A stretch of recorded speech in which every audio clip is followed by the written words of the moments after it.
On rigole, mais ce matin, je me suis douchée à l'eau froide parce qu'on a plus d'eau à la maison. Enfin, on a plus d'eau et plus de chauffage. On n'a plus rien, plus de chaudière, rien.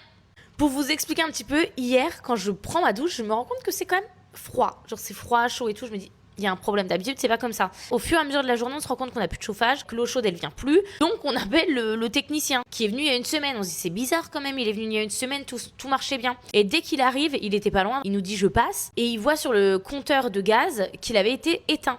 Et on se dit mais c'est bizarre, il me dit mais vous avez pas de contrat de gaz? On dit mais ici on a un contrat de gaz, on a pris notre contrat quoi. Et en fait, on s'est rendu compte qu'il y a eu, je sais pas, un malentendu. Ils nous ont mis qu'un contrat d'électricité, pas électricité et gaz. Donc on a plus de gaz et vu qu'en fait on utilisait le gaz sans payer d'abonnement, ils nous ont coupé le gaz. Mais ils ont pas juste fermé le gaz, ils ont fermé le gaz et mis un bouchon histoire que personne ne puisse remettre le gaz. Donc là, on appelle hier en panique pour essayer d'avoir une solution. Vous pouvez venir quand, machin, il y a eu un malentendu, il y a eu un souci. Première dispo, mercredi 4 mars. Voilà. Donc là, c'est pendant plusieurs jours, on n'aura ni chauffage, ni eau chaude. Donc ce matin, je me suis douché les cheveux à l'eau froide et c'est pas l'eau froide, c'est l'eau glacée parce que c'est vraiment l'eau, genre 10 degrés. Et ensuite, le corps aux gants. Le téléphone était là, mais on a un enfant en fait, c'est pas possible. Vous n'allez pas nous laisser autant de temps sans chauffage. Parce que là, ça va, il fait beau. Mais ce week-end, ils annoncent pas beau, donc il va faire quoi? Il va faire 10 degrés dans la maison. Ça va être horrible. Mais ils n'avaient pas de solution. Je vais m'apprêter à écrire un petit mail salé. Fiona est sûre d'elle et je lui fais confiance à 100%.